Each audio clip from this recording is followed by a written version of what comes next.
హైదరాబాద్ లో డ్రగ్స్ తో పట్టుబడ్డ స్టూడెంట్స్, లంచం తీసుకుంటూ చిక్కిన నాయుడుపేట సిఐ, విశాఖ ఉత్సవ్లో ప్రోటోకాల్ వివాదం. ఇలాంటి వార్తల్ని 30 సెకండ్స్ లో చూద్దాం.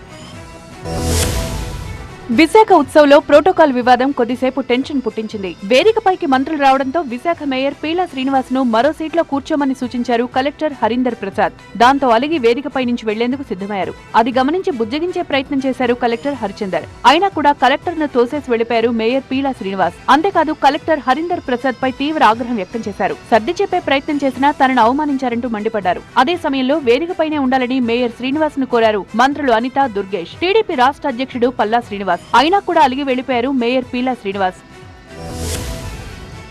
హైదరాబాద్ లో మరోసారి డ్రగ్స్ కలకలం రేగింది. పంజాగుట్టలో డ్రగ్స్ తీసుకుంటూ పట్టుబడ్డారు 5 విద్యార్థులు. ఈ 5గురిని కాలేజ్ ఆవరణలోనే రెడ్ హ్యాండెడ్ గా పట్టుకున్నారు పోలీసులు. వాళ్ల నుంచి 10 గ్రాముల MDMA డ్రగ్స్ స్వాధీనం చేసుకున్నారు. పంజాగుట్ట నాగార్జున సర్కిల్ దగ్గర ఈ 5గురిని అదుపులోకి తీసుకున్నారు. ఓ ఇన్స్టిట్యూట్ దగ్గర యువకులు అనుమానాస్పద స్థితిలో తిరుగుతుండగా పోలీసులకు సమాచారం వచ్చింది. దాంతో వాళ్ల కదలికలపై కొద్దిసేపు నిఘా ఉంచి ఆకస్మికంగా తనిఖీలు నిర్వహించారు. కాలేజీ సెల్లార్ లో డ్రగ్స్ తీసుకుంటూ పోలీసులకు రెడ్ హ్యాండెడ్ గా దొరికిపోయారు. ర్యాపిడ్ డ్రగ్ టెస్టింగ్ కిట్స్ ద్వారా పరీక్షలు నిర్వహించగా 5గురికి పాజిటివ్ వచ్చింది. తిరుపతి జిల్లా నాయుడుపేట అర్బన్ పోలీస్ స్టేషన్ పై ఏసీబీ అధికారులు ఆకస్మిక దాడులు నిర్వహించారు. బాధితుడిచ్చిన సమాచారంతో సడన్ రైడ్స్ చేశారు. లిక్కర్ షాపుల నుంచి నెలవారీ మామూలు తీసుకుంటున్నారన్న సమాచారంతో దాడులు చేసి నాయుడుపేట అర్బన్ పిఎస్ సిఐ బాబీతో పాటు హెడ్ కానిస్టేబుల్ రామ్మోహన్ ను రెడ్ హ్యాండెడ్ గా పట్టుకున్నారు. CI Bobby, head constable Rammohan కలిసి 30,000 లంచం తీసుకుంటూ దొరికిపోయారు. ఏసీబీ అధికారులతో నాయుడుపేట అర్బన్ పోలీస్ స్టేషన్ లో కలకలం రేగింది. లంచం తీసుకుంటూ సిఐ పట్టుబడ్డంతో స్టేషన్ లో గందరగోళ వాతావరణం కనిపించింది. అసలేం జరుగుతుందో అన్నట్లుగా మిగతా పోలీస్ సిబ్బంది ఆందోళనకు గురయ్యారు.